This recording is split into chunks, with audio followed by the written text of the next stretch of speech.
Hey, how's it going, everybody? My name is Brett, and I decided today that I was going to try to do a Raw review video. I'm a recent graduate of telecommunications at University of South Florida. I work at a radio station, actually, Clear Channel Media and Entertainment in Tampa. I've always been a wrestling fan since I was a little kid, so I felt this the perfect thing to talk about. And I mean, it's not going to be perfect this first week. I'm still getting used to the video software on my computer because I've never really used it before. And I know it's not the greatest stuff, but if I get more into this, I will upgrade the equipment and technology. So right now, the content is more important. One thing I decided I will do with any of my reviews, the Raw review will always have a unique name based on stuff that happened in the show. So this week's episode is A Pile of Blood, Urine, and Vomit, bitch, for $9.99. And those were all things said in this week's episode. Now I'll go into the review and I'll point out why it got that name eventually. Anyway, the Authority opens up Raw, like usual. No surprise here. It's always the Authority or John Cena. Is there any? I mean, I guess now that Daniel Bryan is injured, you can't have him open up because he's injured.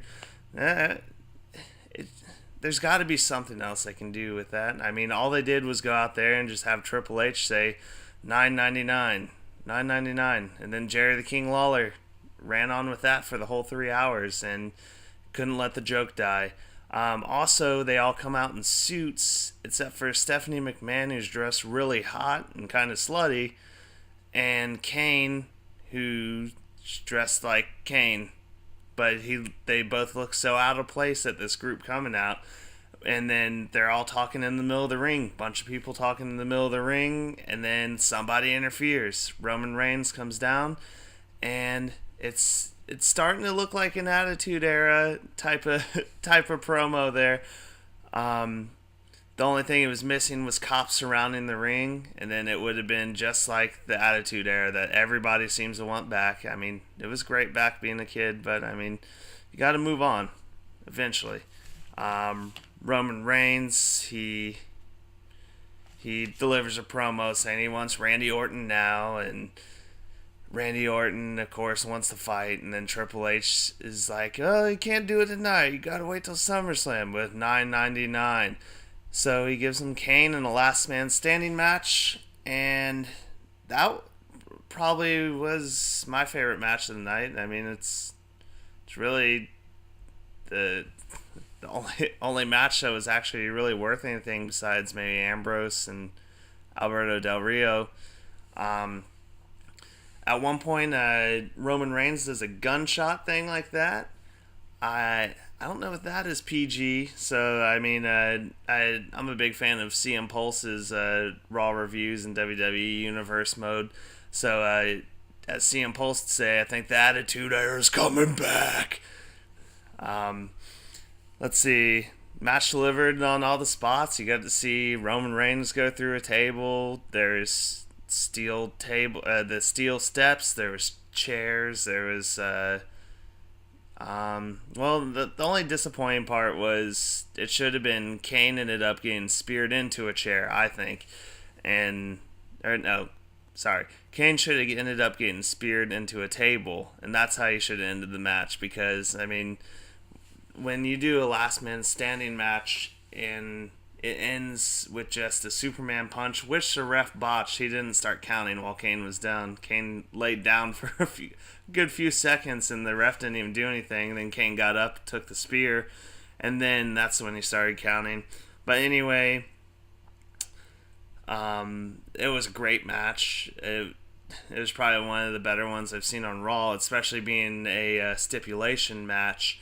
Usually those are always not that great on Raw because they're always afraid of blood, and this one actually did deliver, and I had to say I was pleased with that match. The next thing that happened, Damian Sandow comes out. You hear Boomer Sooner, the fight song for the Oklahoma Sooners, and at first I thought JR was coming, but then I remembered he wasn't he's not an employee of the WWE anymore. He retired. I guess he's still like a legend, probably on a Legends contract. But Damian Sandow comes out looking ridiculous with an Oklahoma Sooners helmet on, talking about the Red River rivalry of Texas and Oklahoma in football. And he comes in there and it's kind of a dumb point. Texas won this game last year. I know Oklahoma has dominated it for the past years, but Texas won this game last year. So, if anything, he should have probably came out as Nick Saban, because the whole thing Texas was saying, oh, they're going to get Nick Saban as their head coach for the football team. Yes, I'm also able to do other sports and everything. I'm not just wrestling. I can talk about anything, sports. Cooking, not really, but anyway, should have been maybe dressing him up like Nick Saban. I feel like that's something they missed on, because I mean, he got the heel heat and everything, but if he would have came out as Nick Saban, it would have made more sense, just because that was actually big to this year as opposed to Texas winning that game this year. So it's really not that big of a deal that he would come out as Oklahoma Sooner. Anyway, Mark Henry comes out, who apparently is a Texas Longhorn. I guess it's the first time I ever heard that mentioned.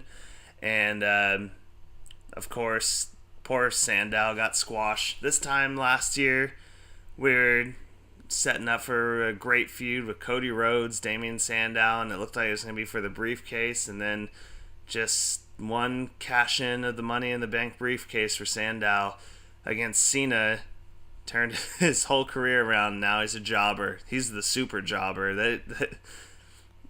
I can't think of anybody that has it worse. Maybe Fandango right now, because he gets hit in the nuts every few matches. But right now, I feel so bad for Damian Sandow. I guess he's on TV, which is more than well. I mean, they fired Kurt Hawkins and all them. So I mean, everybody's starting to get on TV except for Zack Ryder, which he got on TV and got to kiss Summer Rae and Layla. So I mean, he has a lot better than Damian Sandow right now. After that was this is when the first hour went from good to just what's going on here. We started out with the Authority, and then the Kane and Roman Reigns. Then we had the stupid Damian Sandow gimmick, and then this backstage promo. I guess it's advertising the DVD release of Oculus, and it was Adam Rose looking into a mirror, afraid to see himself as a lemon, and then he saw himself as a lemon, and then he wasn't happy about it or something. I don't know what's going on. Anyway, I think it's safe to say Adam Rose's gimmick is not going to be on the main roster very much longer. I mean, it was cool in NXT, but it's just not working out on the main roster. I went to Battleground. I had a great time there, and I went to Battleground, and it was more fun to be there than actually probably what watching the pay-per-view would have been on the WWE Network for $9.99. I'm going to start being a salesman for them. I need a full-time job since I just got out of college. Maybe I can be their salesman, just hawk $9.99 at everybody. But anyway, Adam Rose, he came out, his entrance, everybody was happy, and then after that, his match with Fandango, the crowd was more over for Fandango. They did the dun dun dun dun. They did that. There was more reaction for Fandango than what actually happened to Adam Rose. So I don't see him lasting on the main roster that much longer. His gimmick is lost a lot of steam. I mean, we'll have to see. For a while, I thought the Rhodes brothers were dead, and then all of a sudden we got Stardust. We'll talk about them later. So after that terrible just waste of time, which, I mean, we could go back to 2 hours, honestly, and we could have cut stuff like that and Damian Sandow. Anyway, after that waste of time, Dean Ambrose comes out, which is awesome. Dean Ambrose is probably one of my top 3 favorite people on the roster right now. his mic skills, his wrestling ability, and just like him being crazy is what I like to see. I like to see the crazy people of wrestling. I was sad at Battleground when I was there, and it was supposed to be a match between the two, even though it was still a good build up with the fight that broke out. Um, I I was kind of still just sad that I didn't get to see a match with Ambrose. Anyway, he comes out, and before ADR comes out, Alberto Del Rio comes out. They have a commercial break, and it talks about Hulk Hogan's birthday celebration. I guess is next week, and there's gonna be special guests. I'm wondering if maybe Sting debuts at that. I don't know. Maybe Jake the Snake or somebody. There's gonna be unannounced special guests, so that could be actually a pretty good mark out moment for certain people come out. Like if it's Sting, I saw Sting when I was probably 7 or 8 years old. Back in WCW, obviously it was a match versus Hollywood Hulk Hogan cage match where it was for the World Heavyweight Championship, and Sting ended up winning, I believe, and it was like a dark match. I can't remember who was actually the champion at the time. I know Sting won it, and I went crazy, and I had one of the Sting masks and everything. He was my guy back in the 90s. Anyway, Alberto Del Rio came out, and he actually looks like he's been cutting weight, because I remember at the Money in the Bank pay-per-view, he was starting to look kind of flabby. He could have entered in a tag team with Bo Dallas, and both had the guts, but he actually looked more in shape tonight. Dean wins after like 15 minutes or something like that, and you're just like, well, obviously Seth Rollins is either gonna win this, or there's something's gonna happen, because 15 minutes is a long time for a match to go on. And then we'll get into it later as that match happened later for Seth Rollins versus RVD and Beat the Clock. Oh, and by the way, the Beat the Clock is to pick the stipulation for the match at SummerSlam. I meant to say that earlier, but like I said, it's my first week trying this, so you're gonna have to cut me a little slack, Jack, as John Cena would say. Anyway, after that, Brie Bella and Stephanie McMahon pump up. They did one of those video pump ups where it's just talking about their match, and what I didn't understand is why they had to edit the word bitch, and I just don't understand why sometimes. One second, my Xbox is freaking out a little bit. I don't want that sound in the background. I got an old 360, so it's a clunker. Anyway, I don't understand why they have to edit out the word bitch sometimes, and sometimes they don't. Is it on the verge of breaking PG? Because they still said it uncut about 7 or 8 times on the show, but sometimes they edit it at the end so the full word doesn't come out. I've taken communication law and everything, many classes about communications law, and I've never really seen a reason why they need to edit those out. I guess they could make kids angry, or parents are angry and they don't want them to watch the show anymore. Anyway, it was just a pump-up video. And then there was Rusev versus Sin Cara, which the match took place on the WWE app. You came back from break and found out the match happened. Of course, Sin Cara got squashed.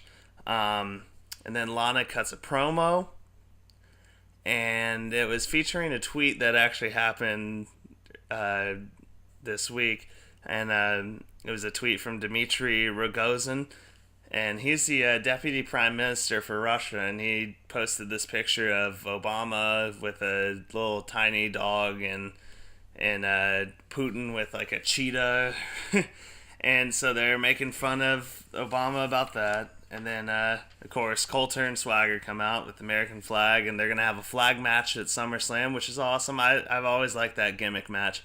Then Rusev attacks Swagger with the flag, and it's hitting him pretty hard. It looks like it hurt. I think, obviously, at SummerSlam, Swagger is going to win this because it's not very often that the American flag gets snapped, only if they're in Canada, which they're going to be in LA. Um, the the only way I could see them doing a flag match where America loses in that one is if it was like a Mexican flag with Alberto Del Rio, because if they snap that one, there'd probably be a riot or just a Laker game happen. Um, I mean, that was a pretty decent segment of the show. It delivered more than I thought it would. It was more entertaining than I thought it was going to be. It got a little corny at times, but I'm excited for that match. Anytime there's a stipulation match, it's fun to watch to me. I think they're more entertaining sometimes than just normal matches. Next up was Cesaro and Ziggler, which was the number one contendership or contenders match for the Intercontinental Championship. And once again, Miz was ringside, and he was doing commentary talking about how famous he is, which is kind of funny because another WWE superstar is just in a movie last weekend that is huge and probably made more money.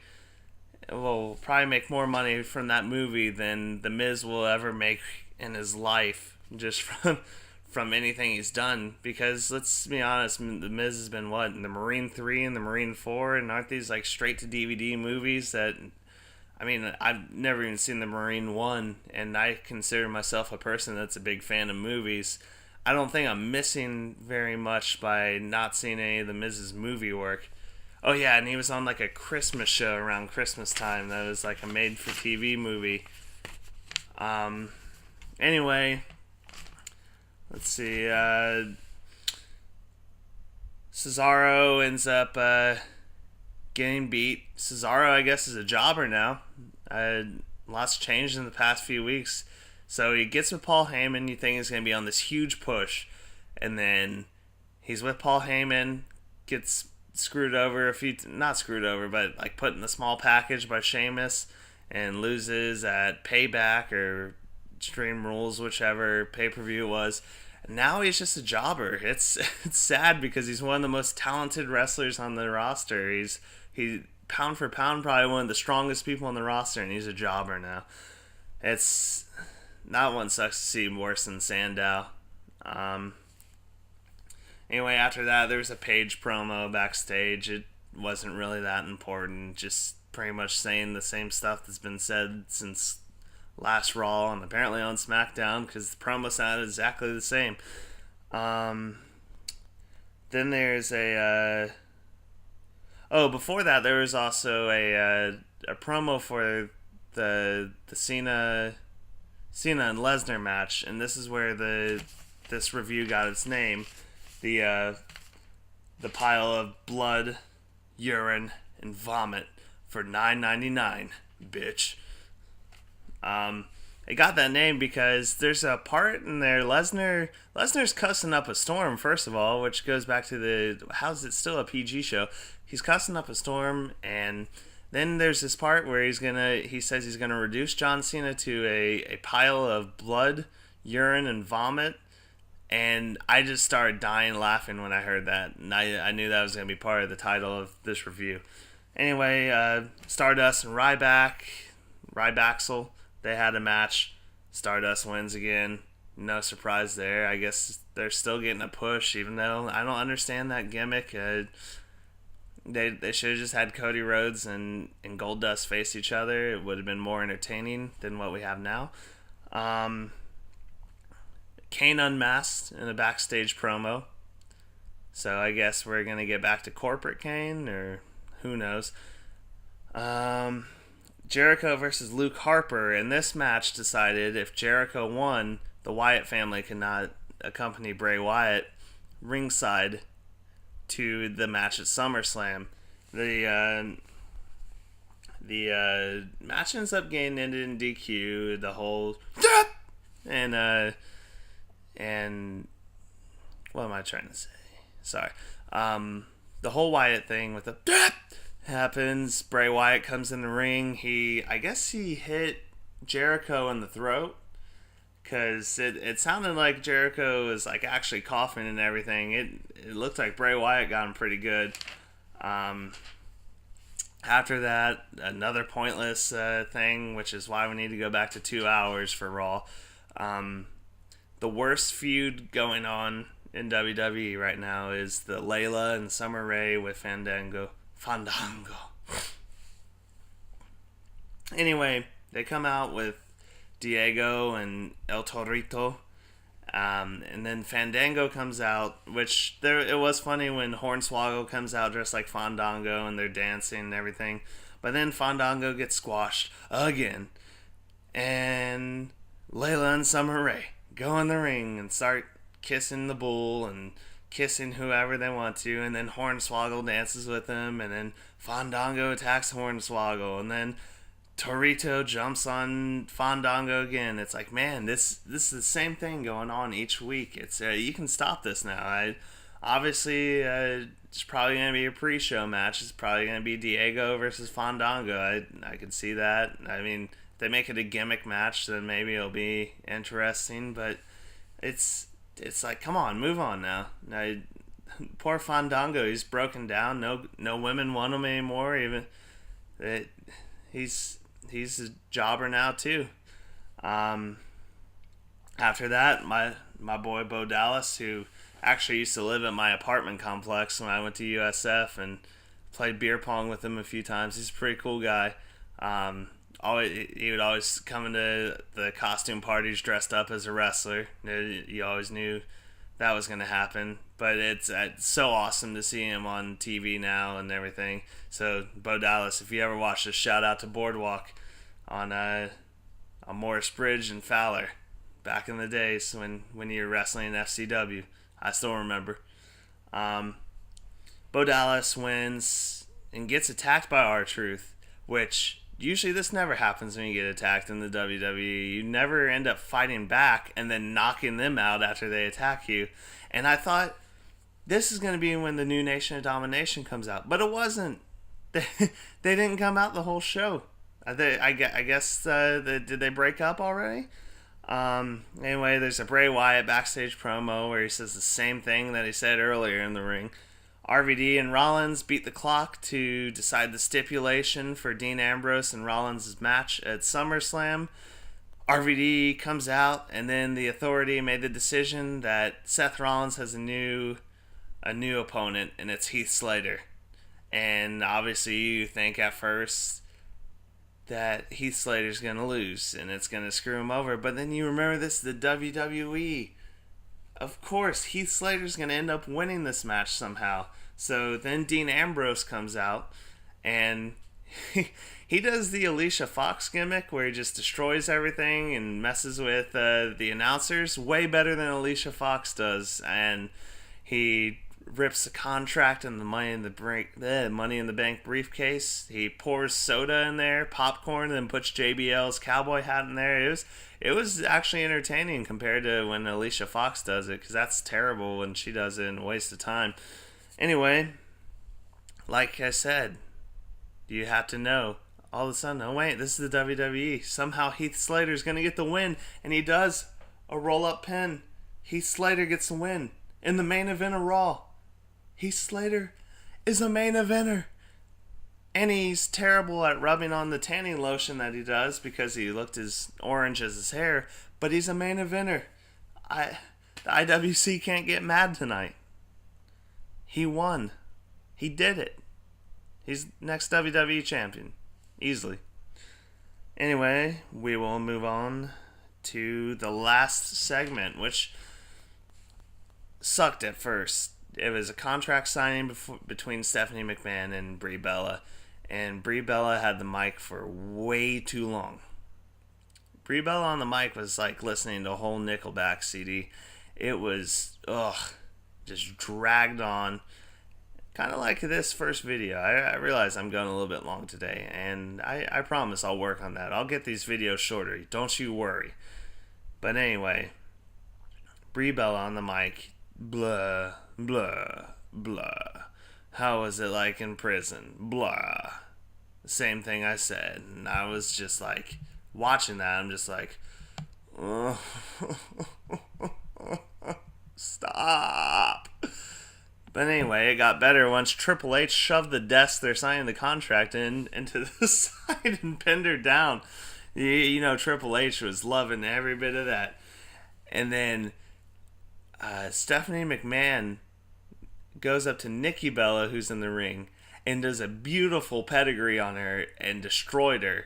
And then Brie Bella gets loose, slaps Triple H in the face, comes over, and then Stephanie just beats the hell out of her and throws her on the contract desk. And then she does another perfect pedigree to Brie Bella. I'm excited for this match now. I can't wait to see Stephanie McMahon wrestle again. It's the Attitude Era's back. That's CM Pulse would say. Anyway, I'm excied for that match. SummerSlam looks like it's going to be good. Triple H tonight said it's going to be the best one ever for $9.99. $9.99. Do it, Daniel.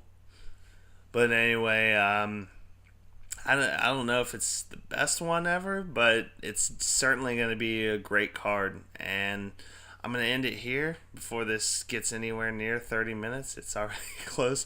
But anyway, if you watch this, I promise I will get better as it goes along. I will stay committed to this. And thank you for watching. Please like, share, subscribe. My Twitter is @the_BM_Jacobs, @the_BM_Jacobs, and Instagram @BJMandingo. Mandingo is what I meant to say. If you wanted to follow me there. So anyway, thank you if you watch this, and see you next week.